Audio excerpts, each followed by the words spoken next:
एक जुलाहा सूत काटने के लिए रुई लेकर आ रहा था। वह नदी किनारे सुस्ताने के लिए बैठा ही था कि जोर की आंधी आई। आंधी में उसकी सारी रुई उड़ गई। जुल्हाया घबराया, अगर बिना रुई के घर पहुंचा तो मेरी पत्नी तो बहुत नाराज होगी। घबराहट में उसे कुछ न सूझा। उसने सोचा, यही बोल दूंगा फुर फुर, और वह फुर फुर बोलता जा रहा था। आगे एक चिड़ीमार पक्षी पकड़ रहा था। जुलाहे की फुर-फुर सुनकर सारे पक्षी उड़ गए। चिड़ीमार को बहुत गुस्सा आया। वह जुलाहे पर बहुत चिल्लाया, तुमने मुझे बर्बाद कर दिया। आगे से तुम ऐसा कहना, पकड़ो पकड़ो पकड़ो। जुलाहा जोर जोर से पकड़ो पकड़ो रटता गया। रास्ते में कुछ चोर रुपए गिन रहे थे। जुलाहे की पकड़ो पकड़ो सुनकर वे घबरा गए। फिर उन्होंने देखा कि अकेला जुलाहा ही चला आ रहा था। चोरों ने उसे पकड़ा और घूरते हुए कहा, यह क्या पक रहे हो? हमें मरवाने का इरादा है क्या? तुम्हें कहना चाहिए, इसको रखो, ढेरों लाओ, समझे। जुलाहा यही कहता हुआ आगे बढ़ गया, इसको रखो, ढेरों लाओ। जब वह शमशान के पास से गुजर रहा था तो वहाँ गांव वाले शवों को जला रहे थे। उस गांव में हैजा फैला हुआ था। लोगों ने जुलाहे को कहते सुना, इसको रखो, ढेरों लाओ। तब उन्हें बड़ा गुस्सा आया।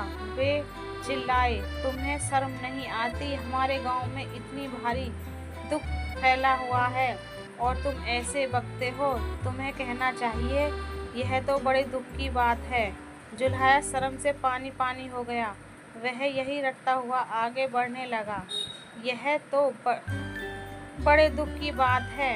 कुछ देर बाद वह एक बारात के पास से गुजरा।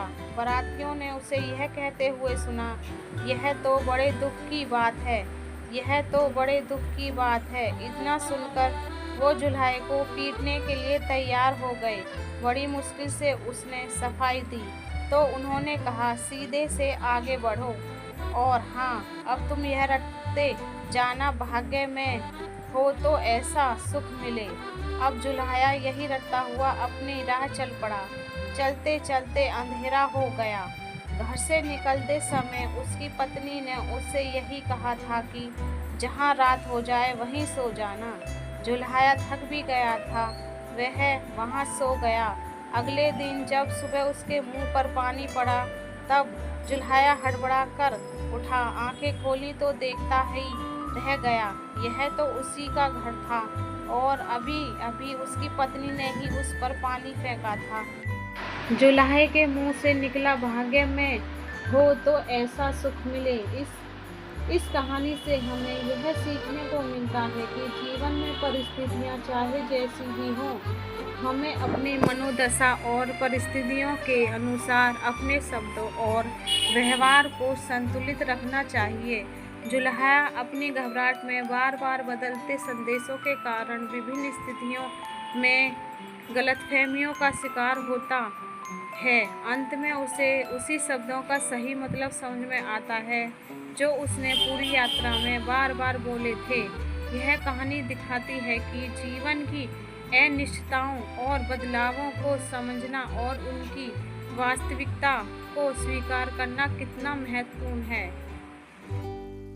दोस्तों, कहानी पसंद आई हो तो एक लाइक और अपने दोस्तों से शेयर करना मत भूलना।